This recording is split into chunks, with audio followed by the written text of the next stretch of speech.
Olá, essa é mais uma aula de Ética em Educação. Sou o professor Charlton e o nosso tema de hoje é a ética em Immanuel Kant.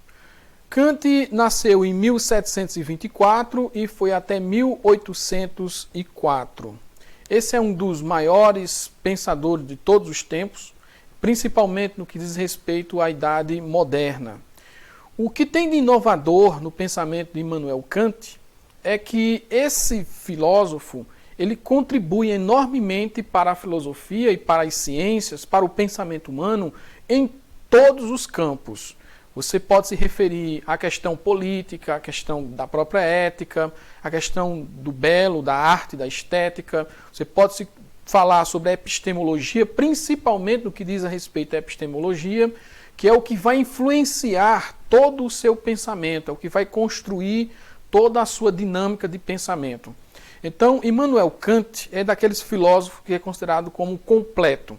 Geralmente, quando eu estou dando aula de filosofia, eu digo que Kant é um dos 4 pilares da filosofia. Eu coloco sempre Platão, Aristóteles, Descartes e Kant como um desses pilares da filosofia. Todo aquele pensador, todo aquele filósofo que está em sintonia com esses 4 filósofos, de alguma maneira eles vão estar sendo influenciados pelo pensamento desses gigantes. Então, Immanuel Kant é um desses. E eu não poderia encerrar uma disciplina de ética em educação, sem citar, sem mencionar exatamente Immanuel Kant. Portanto, hoje a gente vai estar falando o que é que Kant pensa a respeito da ética, como é que ele viu essa problemática, como é que ele constrói essa questão da ética no seu campo filosófico. E para a gente já dar início, para a gente já começar a mergulhar, aprofundar sobre a temática kantiana da ética, é preciso a gente situar o pensamento de Kant. E aí eu vou situar rapidamente porque não é o foco da nossa disciplina, mas de qualquer maneira, para entender um arcabouço com a base melhor, é interessante, é necessário que a gente fale. Portanto, Kant ele vai estar em 2 linhas de pensamento nesse período moderno, e eu estou me referindo ao século XVIII, século XIX, ele vai estar em 2 linhas de reflexão, em 2 linhas de pensamento, mais especificamente em 2 correntes filosóficas. A primeira é o racionalismo e a segunda é o empirismo. Quando eu estou falando de racionalismo, eu estou me referindo mais especificamente ao pensamento de René Descartes. Descartes, que é de 1600, ele vai influenciar depois de 1600, ou seja, século XVII para cá, para século XVIII, século XIX, do período moderno, ele vai influenciar com o seu racionalismo de forma decisiva. Bom, e o que é o racionalismo? É quando se prioriza, é quando dá primazia à razão em detrimento a qualquer outra forma, qualquer outra abordagem de pensamento. Portanto, o que eu estou me referindo a racionalismo cartesiano, nesse caso aqui, é que a primazia da razão, ela toma realmente toda a faceta do pensamento e a partir dela é que você consegue construir pensamento, que você consegue construir filosofia, que você consegue construir todo um embasamento epistemológico. Então, a razão tendo a primazia, todos os outros pressupostos, todos os outros pontos devem sair também da razão, como por exemplo, a questão da política, a questão da estética, a questão epistemológica, as questões filosóficas mais profundas devem sair do escopo da razão. Então, Descartes ele vai influenciar de forma decisiva esse período com o seu racionalismo. Por outro lado, e não muito distante dessa concepção racionalista, a gente tem os empiristas. E aí eu me refiro especificamente a Francis Bacon, a John Locke, a Berkeley e Hume. São esses filósofos considerados empiristas. E o que eles defendiam propriamente? Eles defendiam que deve-se pensar por meio da experiência. A natureza, por exemplo, Francis Bacon colocava muito bem isso, deve ser abordada de tal modo em que você consiga extrair informações dessa natureza. Seja investigando planta, animal, mineral, enfim, a natureza como um todo deve ser investigada na sua mais profunda experimentação. É dessa forma que eles acreditavam que o conhecimento se dava. Então, esses dois campos, racionalismo cartesiano e o empirismo inglês, principalmente, eles vão estar nessa seara do pensamento kantiano. Percebam que, tanto no racionalismo quanto no empirismo, a gente tem aí como foco uma maneira de pensar e extrair conhecimento, de extrair certezas, verdades.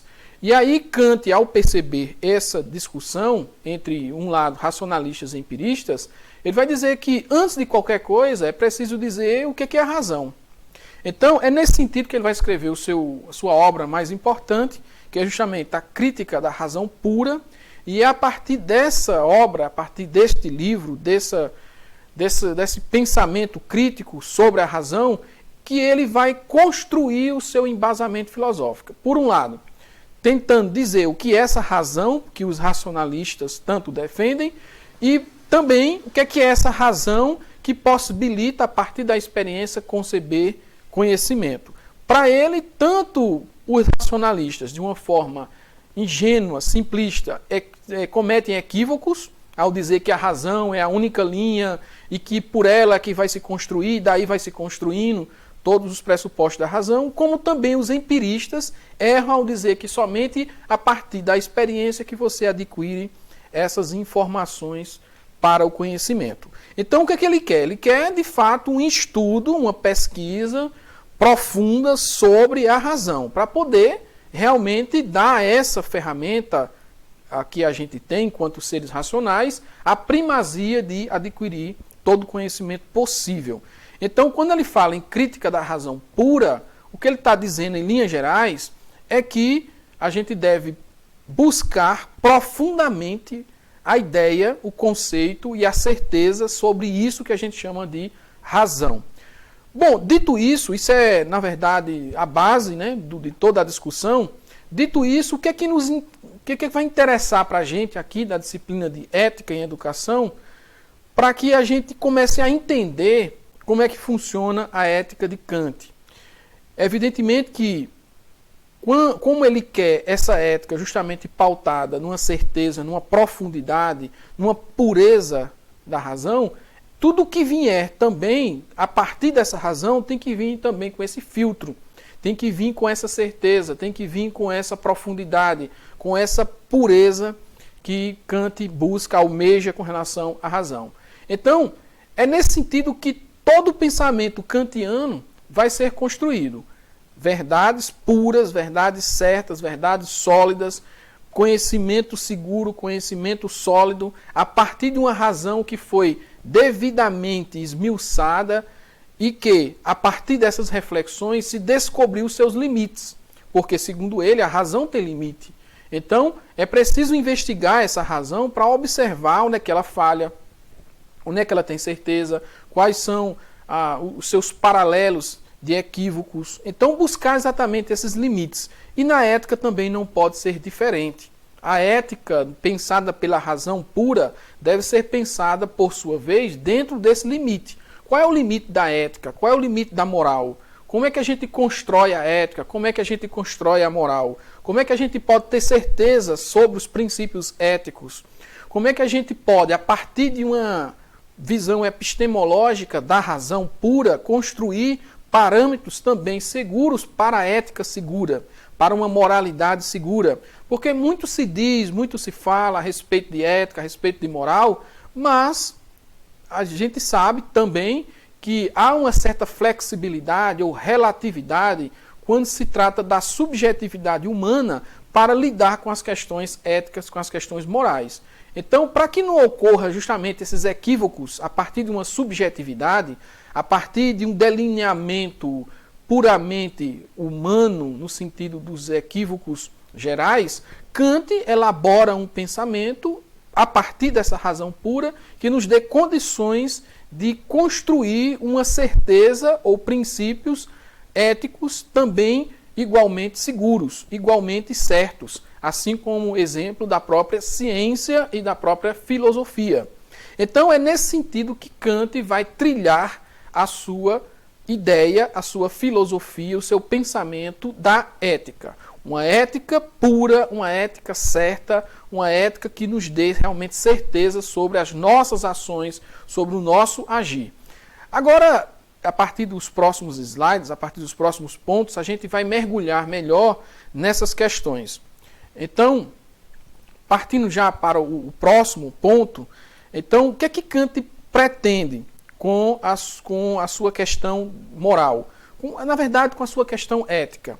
O que é que ele quer exatamente? Ele quer um princípio supremo da moralidade, onde a ação moral ela esteja justamente prevista, ela não surpreenda, que ela tenha realmente uma visão que seja consensual e conceitual, para que a gente, ao agir, a gente venha praticar, venha agir exatamente pautado nesse princípio supremo. Então é nesse sentido que a gente coloca que Kant pretende encontrar na filosofia moral um correspondente no sentido de investigar aquilo que acontece a priori no conhecimento. Quando a gente traz esse conceito a priori, no sentido kantiano, é preciso justamente observar a crítica da razão pura, onde ele constrói uma epistemologia para o conhecimento. Ele vai dizer que, basicamente, eu não vou entrar, lógico, nesses pontos, mas ele vai dizer basicamente o seguinte, que tem conhecimentos a priori e conhecimentos a posteriori. O conhecimento a priori, em Kant, ele se dá a partir do nascimento. Quando você nasce, você já vem com esses conhecimentos. Então, o conhecimento a priori, ele não necessita da experiência. Já o conhecimento a posteriori, ele necessita sim da experiência. Então, portanto, para Kant existe conhecimentos a priori e conhecimentos a posteriori. Então, o que Kant quer com o princípio supremo? Investigar se na concepção moral, na minha ação moral, eu não tenho, de alguma maneira, esse conhecimento ético a priori. Então, é nessa linha que ele vai construir. E, se uma vez tiver essa condição de conhecimentos a priori, de alguma maneira também ele vai proporcionar conhecimentos a priori dessa concepção moral. Então, Kant pretende encontrar princípio moral que aconteça dentro de um dilema moral efetivamente vivenciado. Ele busca o princípio que, independentemente de qualquer experiência, deve se sobrepor toda e qualquer experiência vivida pelo sujeito moral.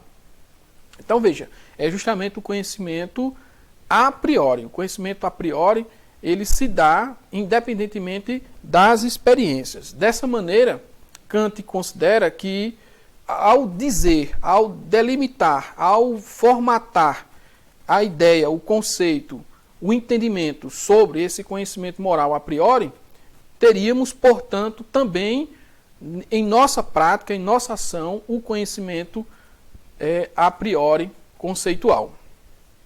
Os pressupostos da ética.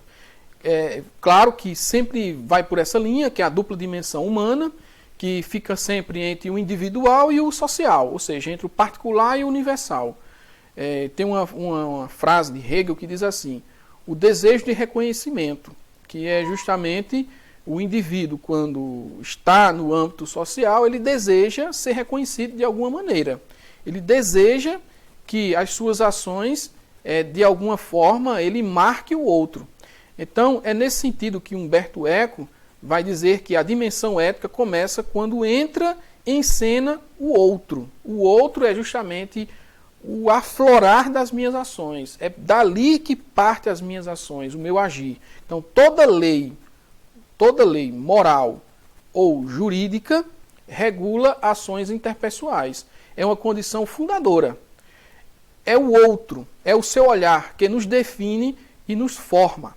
Então, o que, na verdade, com essa questão da ética, os pressupostos éticos que cita aqui Humberto Eco, claro que justamente buscando esse entendimento com Kant, o que Kant quer? Quer justamente observar todo esse pressuposto ético nas dimensões em que eu tenho que me relacionar com o outro e, nessa relação com o outro, eu possa estabelecer leis uma moralidade, valor moral, que é o que a gente vai ver mais profundamente, e, consequentemente, gerar instâncias jurídicas para regular as ações interpessoais, para regular as ações no coletivo, no social. Então, primeiro, Kant, o que é que ele quer? Quer uma pressuposição da ética em que esteja já a priori na sua dimensão geral, desde o seu nascimento, desde dos seus primeiros passos em relação com o outro. E observando justamente essa dimensão da ética, onde é que ela acontece? Acontece na dimensão individual, privada, particular, e também na coletiva, na social, na universal. Então é nesse sentido que Kant vai tentar buscar, com a crítica da própria razão, encontrar pressupostos que definam o valor moral por essa perspectiva. Então, a teoria ética de Kant, o que é que ela quer? Ela quer examinar o valor moral. Né? O que é o valor moral? É uma ação que cumpre o dever pelo dever. De certa maneira, a gente está... Eu antecipo aqui a definição de Kant, porque quando a gente diz que eu sou ético de alguma maneira, é como se eu tenho que ser ético porque senão eu vou ter alguma punição, eu vou ter algum problema, então eu tenho que ser ético. De pronto, eu já digo a vocês que Kant não vai por essa linha. Ele, inclusive, vai analisar esse ponto das intenções aqui para dizer que ser ético não é agir com receios, com segundas intenções. Não é agir achando que, por não ter uma ação, uma atitude, um comportamento, uma conduta moralmente aceita, é que eu devo agir com ética. Mas, pelo contrário, eu tenho que agir pelo dever de ser ético. Então, é dever por dever.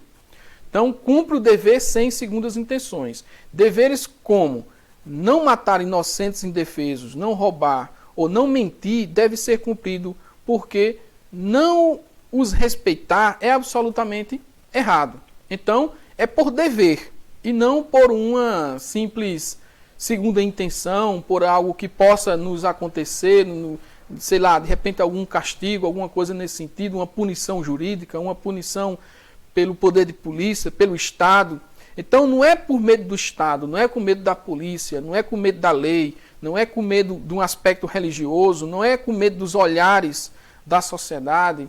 Nada disso, para Kant, é de fato um cumprimento da ética. A ética em si, ela não pressupõe justamente essas questões. O que ela pressupõe é, pela razão dos conhecimentos a priori que eu tenho, dos conhecimentos profundos que eu tenho da realidade, da sociedade, das inter-relações, da conjuntura da comunidade, da cidade, da política.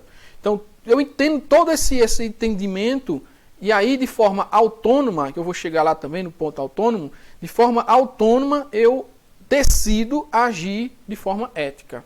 Então, se eu sei o que é certo, se eu sei o que é errado, em outras palavras, que a razão me diz isso, eu, a partir desse momento, decido como agir. Mas não agir por coação, não agir com medo, não agir com segundas intenções, mas agir pelo dever de agir correto, pelo dever de agir sob uma perspectiva ética que venha a cumprir, por exemplo, o objetivo final que Kant coloca, que é justamente a felicidade. Então, aqui eu trago, inclusive, um exemplo, as ações conforme o dever versus feitos pelo dever. Então, exemplo, 2 comerciantes praticam preços justos e não enganam os clientes. Então, estão a agir bem? Estão a cumprir o seu dever? Aparentemente, sim.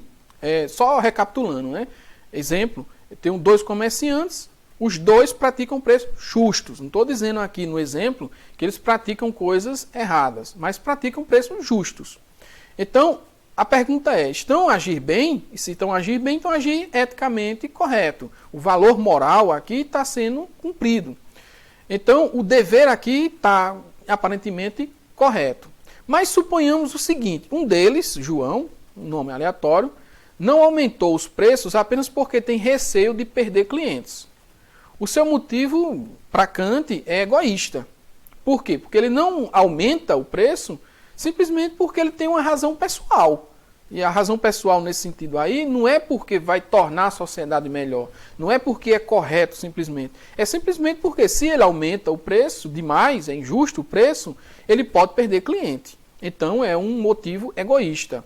É o receio de perder clientes que o impede de praticar preços injustos. A sua ação é conforme ao dever, mas não é feito por dever. É aquela história do dever pelo dever. Então, ele cumpre o dever de não ser injusto, de alguma maneira, porque ele não aumenta os preços, mas não é pelo dever de agir eticamente, mas sim por uma razão pessoal, simplesmente.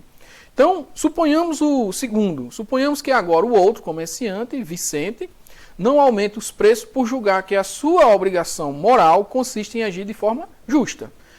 Esse sim, a sua ação é feita por dever. Por quê? Porque independentemente de perder cliente, do Estado punir, de acontecer alguma coisa, de ter alguma represália, enfim, ele não se preocupa propriamente com essas questões eventuais. Ele se preocupa mesmo em que não é justo praticar um preço em que isso não está correto dentro de uma conjuntura social. Então ele cumpre o dever pelo dever. Então, as duas ações exteriormente semelhantes têm as mesmas consequências no sentido de estar dentro do justo ali o preço, mas um desses pratica por uma questão egoísta, já o outro pratica por um valor moral.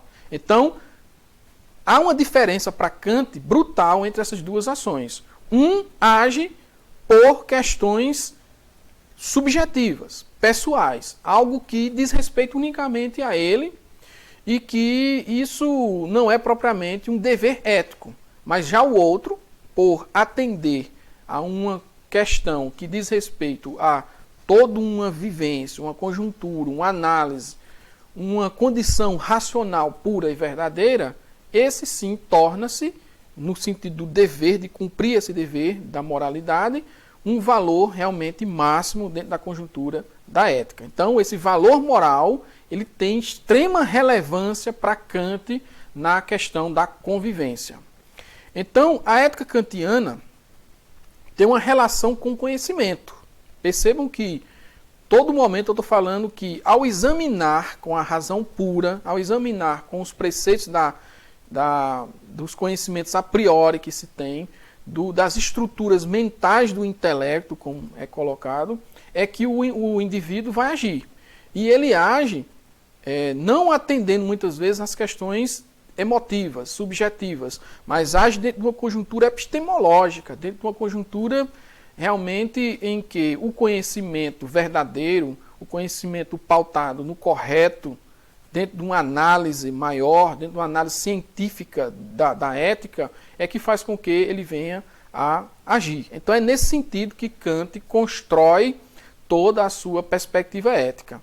Isso tem seu reflexo na ética com o conceito de autonomia, que é aquilo que eu falava que eu ia aprofundar um pouco mais. Então, a autonomia para Kant é quando eu decido. Eu decido sobre a minha ação. Se eu for agir pensando na coação, eu não estou tendo autonomia na minha ação. Então, eu só vou ter realmente uma concepção ética, um valor moral aceito nessa perspectiva de Kant, quando eu estiver agindo de forma completamente autônoma, justamente dentro de uma esfera em que eu não espero algo em troca, uma intenção, um interesse, né, para que a minha ação venha a acontecer. Então, eu não procedo a partir de uma concepção simplesmente de fora, né, uma lei divina, uma lei natural. Elas são um reflexo da própria razão humana. Eles estão dentro dessa conjuntura da análise da razão humana. Então, a regra da moralidade é estabelecida pela razão cristalizada no dever. Então, eu devo agir. Então, eu devo agir pela condição da própria razão que me diz isso. E quando eu ajo dessa maneira, eu estou agindo de forma autônoma. A autonomia é fundamental para a gente entender essa concepção kantiana. Eu só tenho realmente condições de dizer que a minha ação tem um valor moral aceito, que a minha ética realmente é uma ética concernente com as obrigações da boa convivência, do bem, da moralidade dentro da conjuntura social universal, quando eu tenho essa autonomia em decidir as minhas ações, o meu comportamento.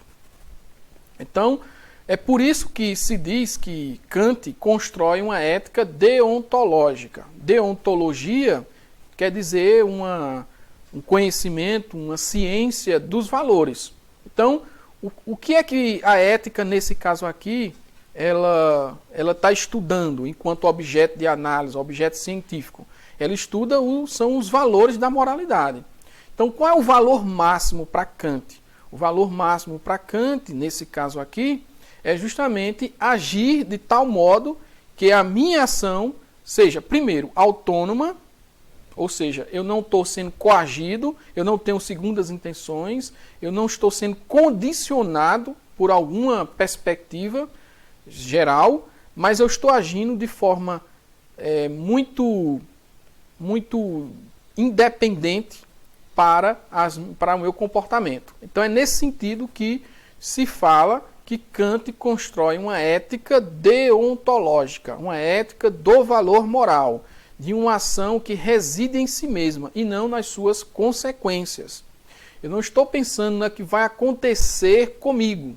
Eu não estou pensando no que vai acontecer se de repente eu não estiver agindo conforme a lei, se eu não estiver agindo de repente conforme a igreja, a religião, ao olhar da sociedade. Eu estou agindo pela razão em si de agir, pelo dever de agir em si, pela minha própria razão. Eu estou caminhando com a minha própria racionalidade para agir na minha ação. Então, é uma ação, é uma investigação ética no sentido de investigar a intenção. Eu estou agindo para com o dever, pelo dever, ou eu estou agindo porque eu não quero sofrer nenhuma punição, nenhuma consequência em relação à minha conduta. Então, é deontológica nesse sentido. Por isso que é um valor moral. Então, a lei moral e o dever moral. O que é a lei moral e o valor moral? Lei que nos diz qual é a forma correta de cumprir o dever. Essa é a lei. É a forma correta de cumprir o dever.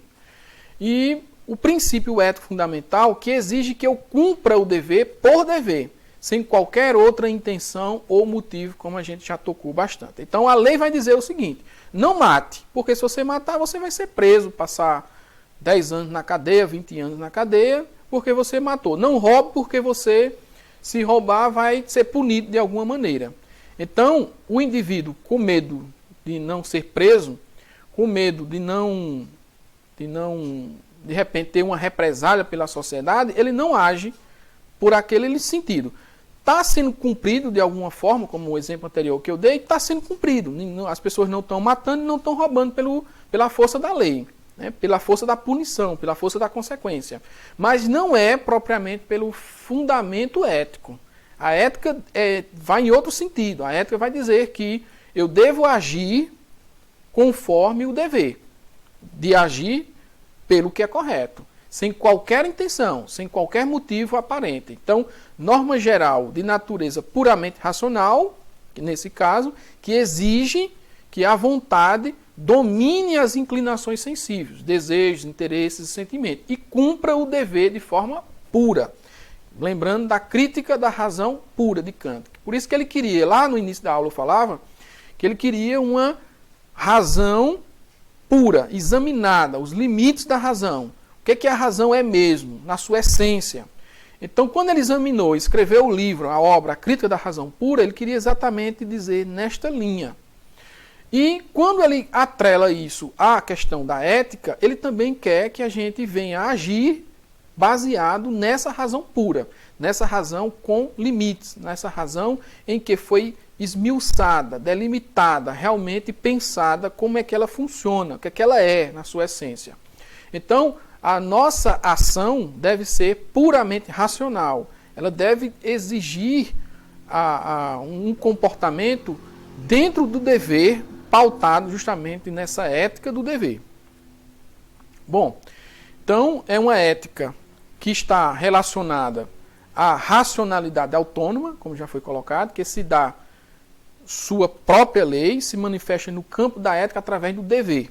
Então, recapitulando o que a gente disse, para reforçar, a minha ação deve ser racional e autônoma. E essa racionalidade, ela cumpre unicamente, exclusivamente a sua própria lei. Claro que isso não implica dizer que não deva existir as leis, de modo geral.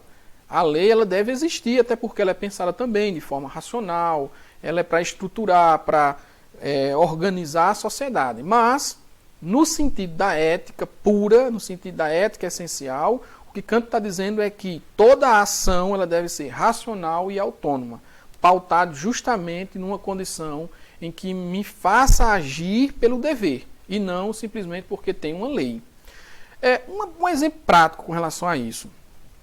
Vejam, um determinado tempo, fumar era uma coisa que todo mundo aceitava, né, na sociedade, que era charmoso, que era legal, que era elegante.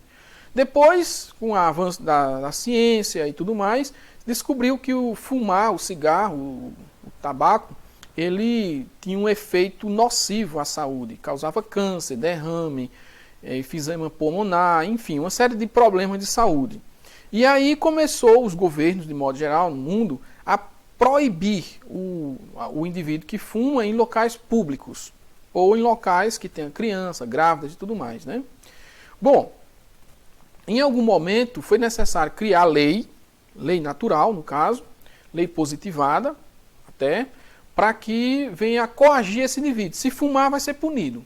Multa, cadeia, enfim, vai ser punido. Só que em alguns locais você encontrava, né? Aqui é proibido fumar, tem aquelas placas, aquelas coisas. Chegou um determinado momento que essas placas começaram a sumir.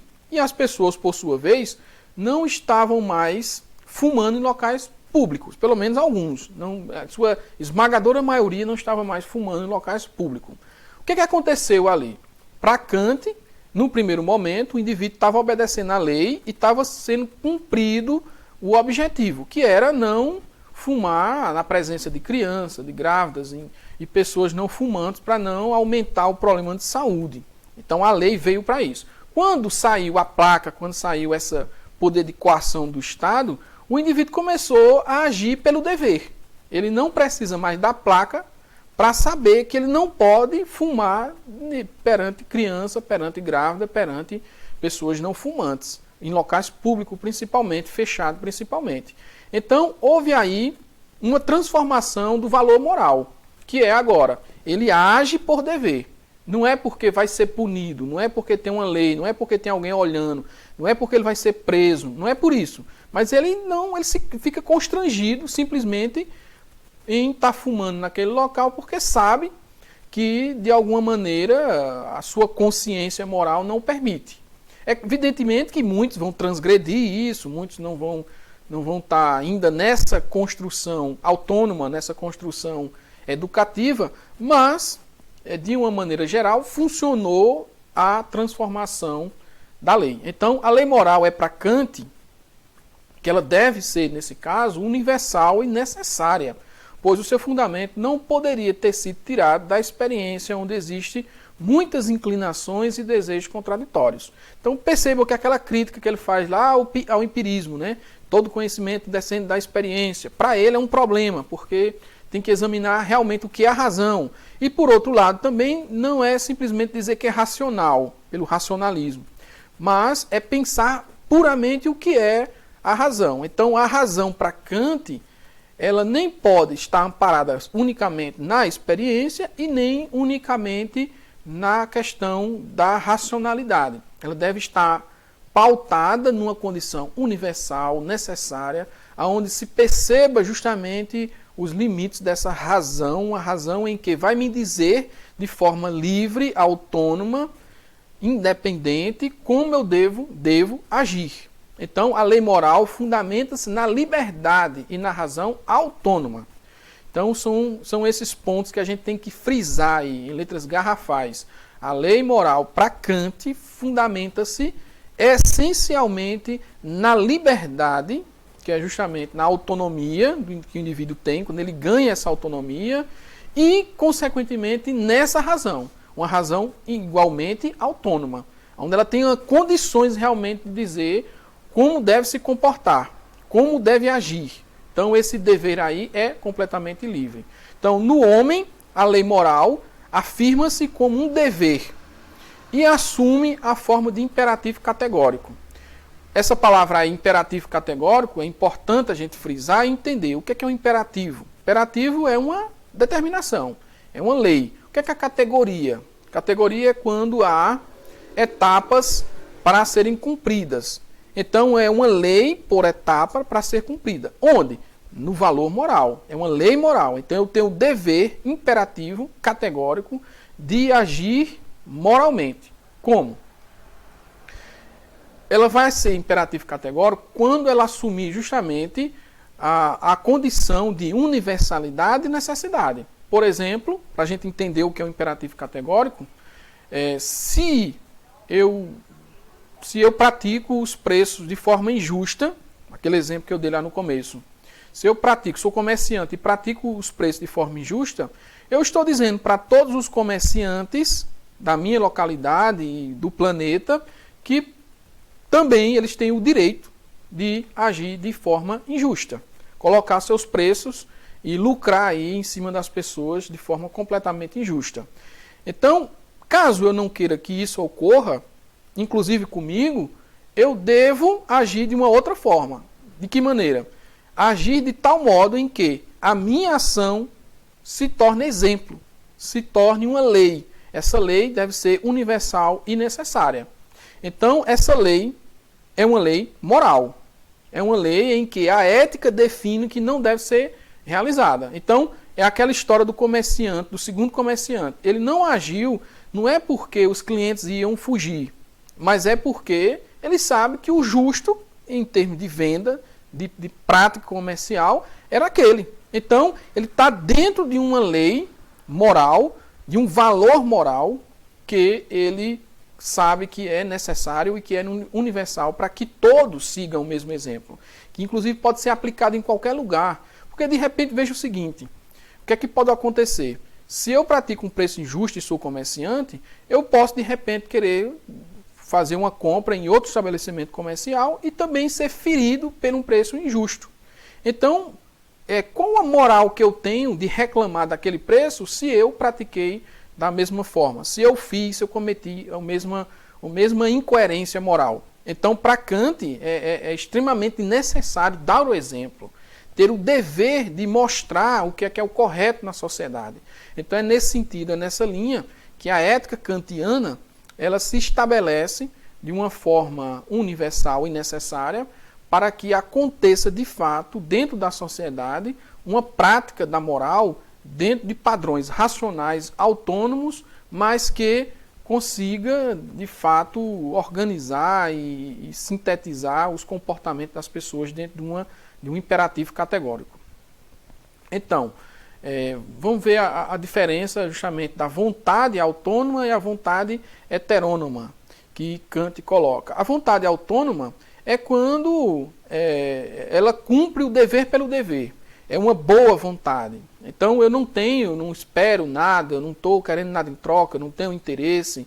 Então eu quero que a lei moral simplesmente seja cumprida pelo dever. É o agir por o dever, obedeço à voz da minha razão e nada mais. É por isso que ela é autônoma, é por isso que é uma vontade autônoma. Eu vou agir pela minha obrigação interna de agir moralmente.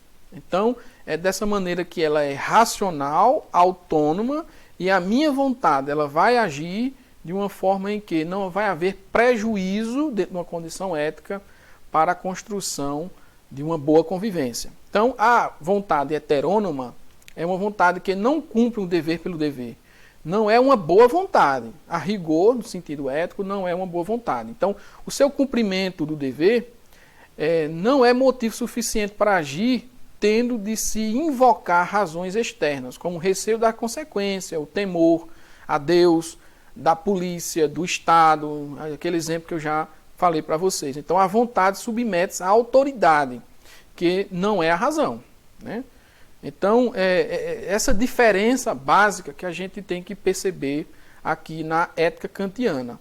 O dever pelo dever e a vontade heterônoma, nesse caso, que eu vou agir com medo de alguma consequência. Do pai, da mãe, do esposo, da polícia, do juiz, do professor, do olhar da sociedade. Então, eu só vou conter a minha vontade só por causa disso, e não pelo dever ético.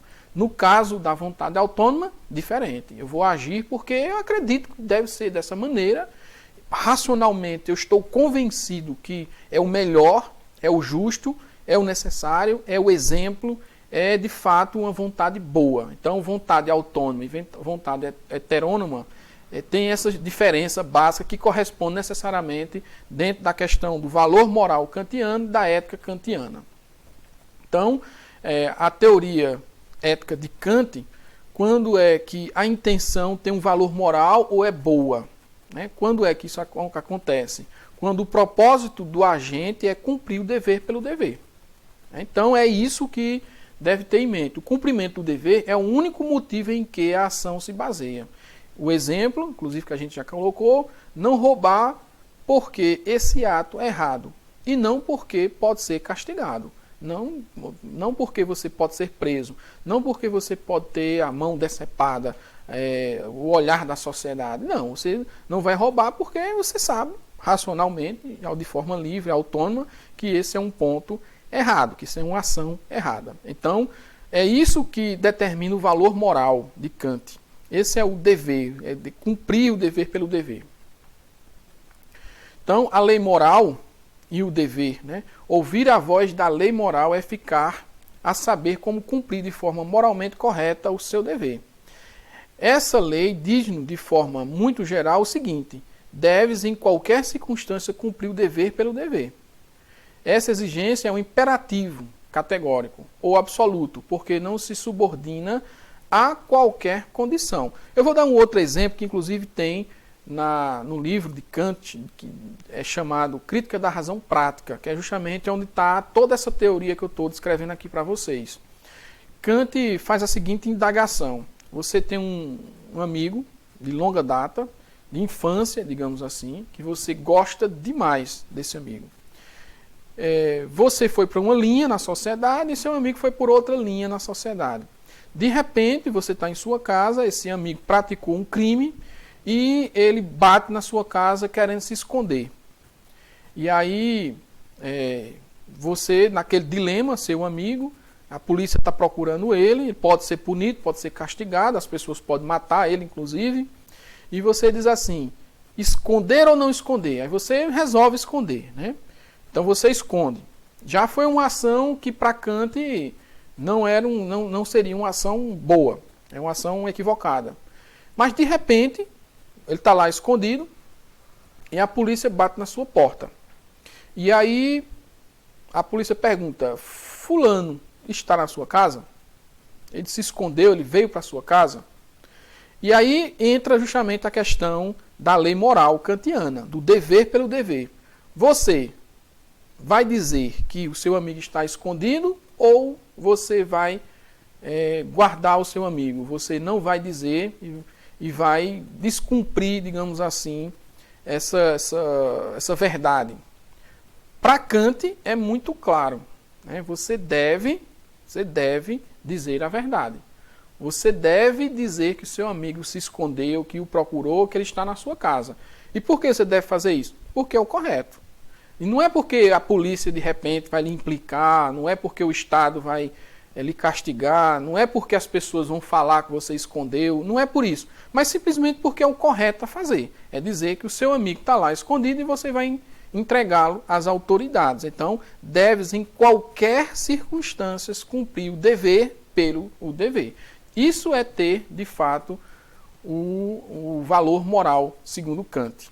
Então, vamos separar dois pontos para a gente entender por que essa ética kantiana é uma ética racional, autônoma, de fato. O primeiro, o cumprimento do dever como imperativo categórico, e o outro, o cumprimento do dever por imperativo hipotético. Imperativo categórico é a base do pensamento kantiano, da ética kantiana. Então, vamos lá, o cumprimento do dever é uma ordem.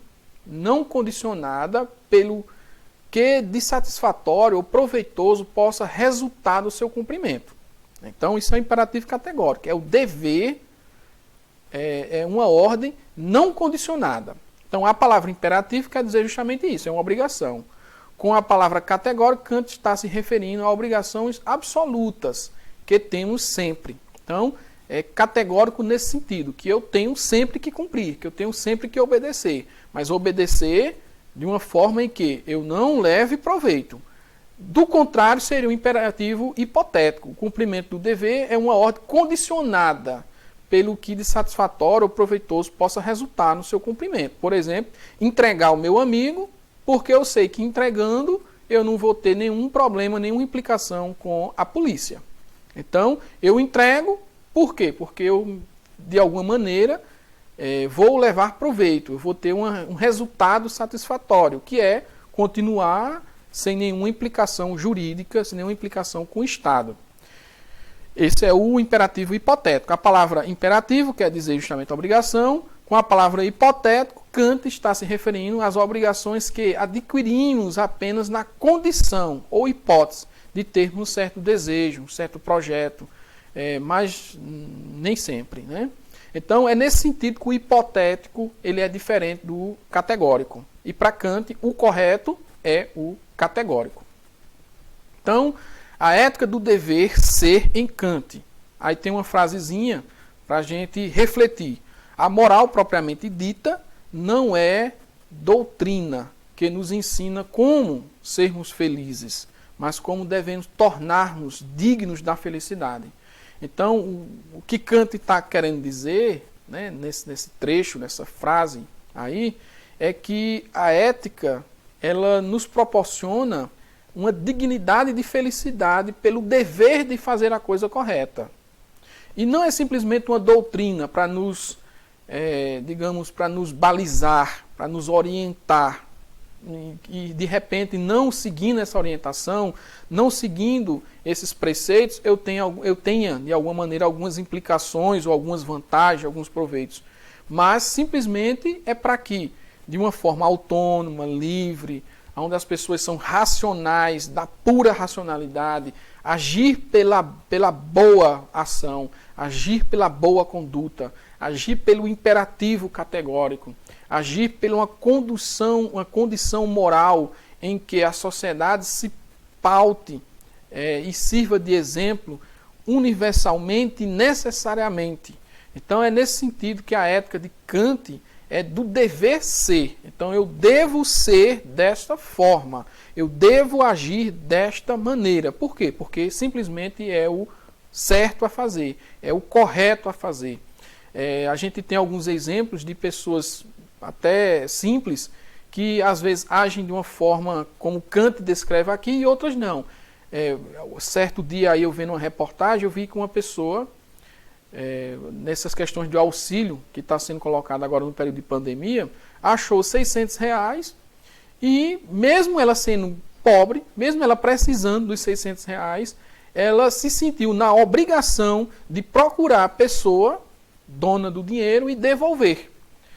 E ela não fez isso esperando vantagem, de repente ela ganhar R$100, ou de repente porque o Estado ia punir, até porque ninguém ia saber que ela achou aquele dinheiro. Mas ela agiu por dever ético, por valor moral que ela tem. E ela foi lá e devolveu, porque era o correto a fazer. Então é nesse sentido que a sociedade, nesse caso aí, ela se torna digna da felicidade. Foi uma alegria naquele momento. É isso que Kant está querendo dizer. Agora, se eu vier a agir simplesmente porque o Estado determina, em algum momento eu vou transgredir essa lei. Eu não vou cumprir. Que é o que acontece muitas vezes. A corrupção, ela vem justamente daí. As pessoas sabem que não podem roubar, né? Mas, no entanto, certos políticos, enfim, outros profissionais de saúde, de educação, de segurança, enfim, eles agem de forma corrupta, mesmo sabendo que não devem agir daquela maneira. Ou que simplesmente se prende com medo de uma punição, como Kant coloca. Então, em algum momento, essa tentação, essa vontade de transgredir, de corromper, ela vai aflorar e vai corromper o Estado. Se você agir de uma outra forma, no caso da dignidade do valor moral, para alcançar esse resultado da ética, a sociedade vai ser muito mais feliz e as pessoas vão ser muito mais felizes porque elas agem por dever ser ético e não por simplesmente uma obrigação estatal. Então, pessoal, é nesse sentido que a gente encerra a nossa aula de hoje. Eu espero vocês na próxima aula.